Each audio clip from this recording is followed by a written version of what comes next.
New to shotgun shooting, fresh into the sport, myriad of different targets, and they've all got different names. Today, we're going to take 5 simple targets, what they're called, and a little bit of approach to help you get on them and ultimately break them. Welcome to a new episode of Targets.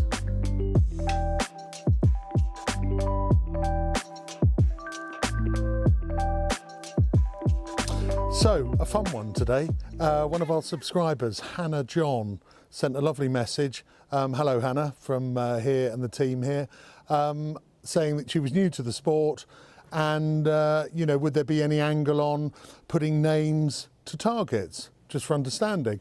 Totally get that. I thought it was a really valid question.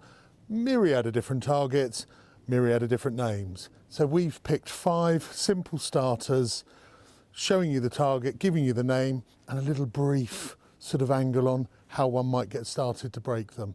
You're at HOWNHALL Shooting here in West Sussex on the Cowdrey estate. This is our stand 10. It has no link to any other stand 10s on any other grounds. It's just ours. The target on here is an away target. Let's break that down. So, clues in the name. Universally, you're in a stand somewhere else or a cage somewhere else.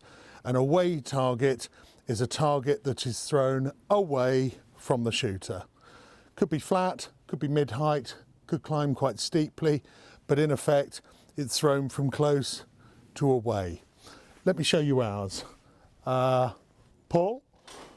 There you go, green clay flying out. Let's have a look at one more. Pull. There you go.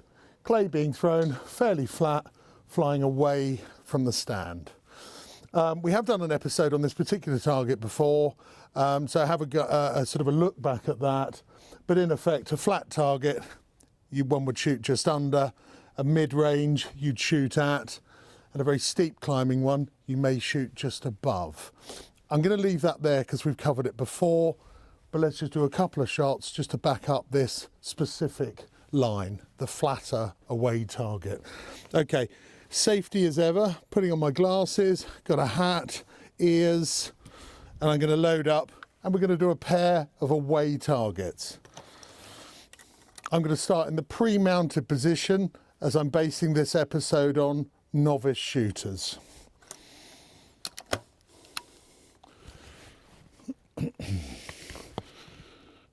Pull. Pull. There we go. Nice calm movement, nice timing. Effectively, all we're doing on this is watching the clay, moving the muzzle and shooting just under the flat away target. Let's move on to the second one.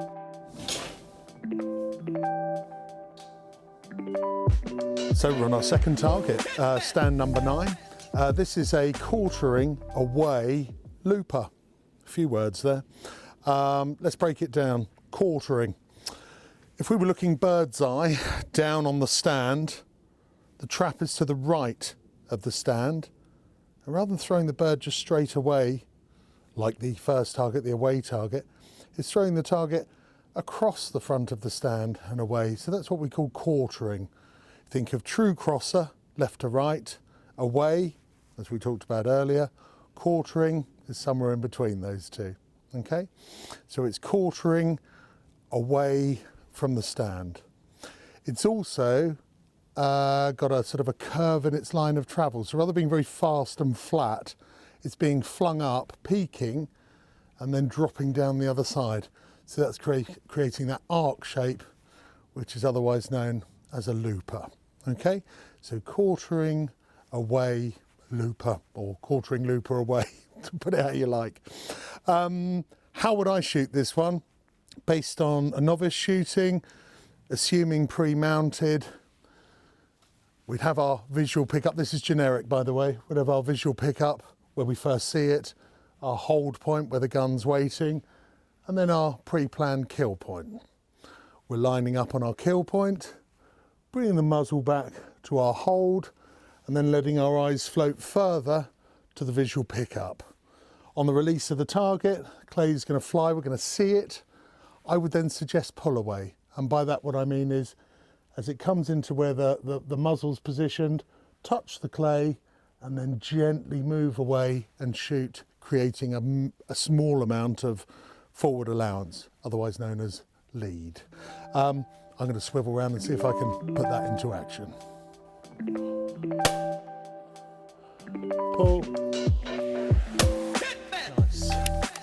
Third target, our stand number 8. This is the teal. Okay, and yes, that is the same name as the duck. That's where it comes from. The duck taking off from a pond, flying up into the air. The teal clay target is in effect a clay that's thrown all the way up in a straight line vertically, dies, and then indeed obviously drops back down. Okay, there's slight variants of where they can be angled and so might look like a really sharp looper, but they're all called teals. So in effect, a target that's thrown vertically upward, dies, drops back down. Okay, from the novice perspective, in a pre-mounted shooting position, you'd set your muzzle at the given height. If we were in open flat ground and you could see the trap, you'd have the muzzle much lower. We've got trees and things here, so you're seeing probably the last, third of its travel. So we'd have our muzzle on the tips of the trees, ready to react as the clay climbs up. Now, there's a bit of timing on this and a little bit of, not precision, but just shooting in the right place. It sounds like an obvious comment. As the clay comes up, it starts to lose its speed and ultimately then stop to drop back down. We want to catch it just before it stops, and we want to shoot it on the bottom half. This is partly because if it's a way out, by the time the shot gets there, it could start dropping. And as a general rule of thumb, shotguns will shoot a fraction higher than lower, okay, in regards to the pattern of lead that comes out of the end of the barrel. So, teal, climbing up. As it comes up past your muzzle, catch it up. As it starts to die, touch the bottom half and shoot the clay, keeping the eyes on the target all the time, not looking at the end of the gun. Just to skip on from this, if you get proficient, you'll see competition shots. Certainly when they can see the trap and the whole line of travel, they'll actually swing up through the target and take it like a driven, giving lead. We can come back to that another day, but just for novice, pre-mounted, clay past the muzzle, catch up, touch the bottom half, pull trigger. I'm going to see if I can do that.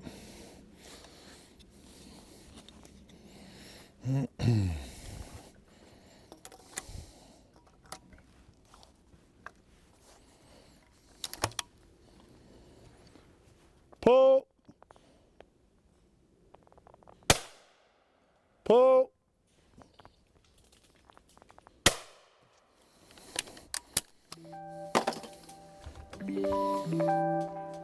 Simple, nice approach on shooting the teal.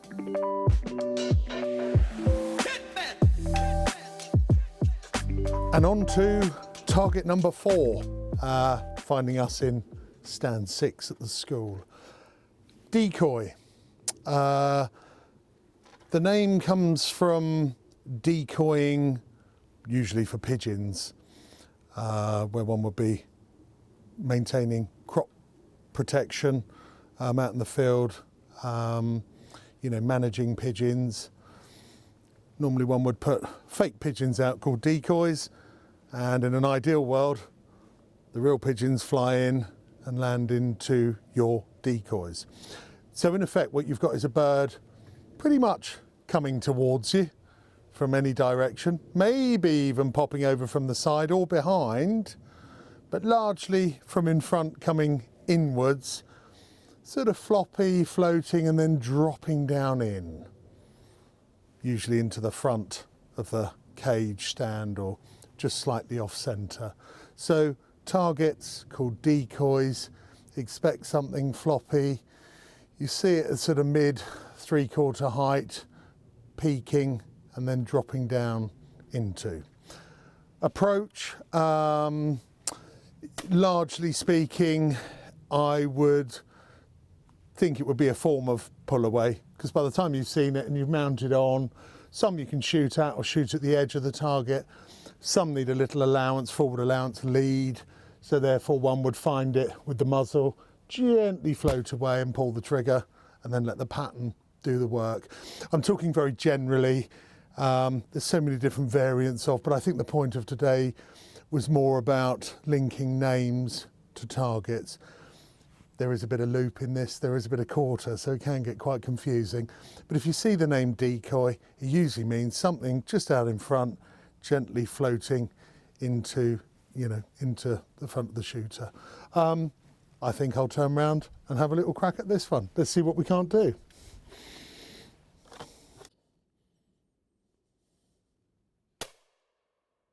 Ball.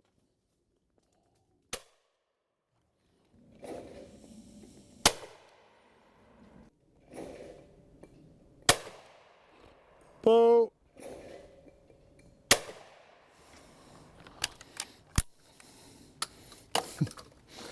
Hit the targets, miss the bin. Okay, now there you've just seen me shooting what we call a rabbit target.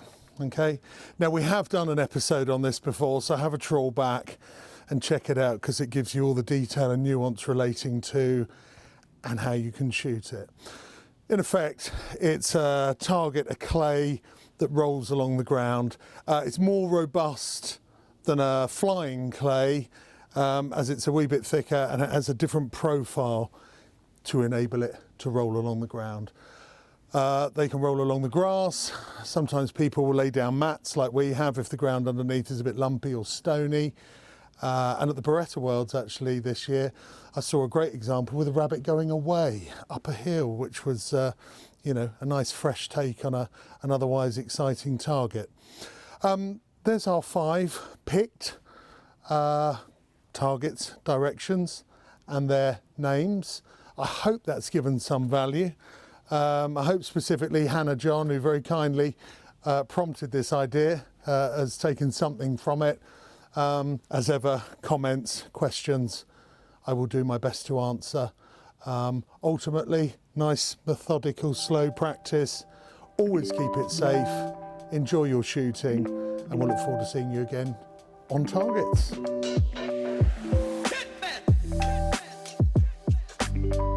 So, for somebody who's just starting, I'm going to pre-mount, safety off, pull, and miss.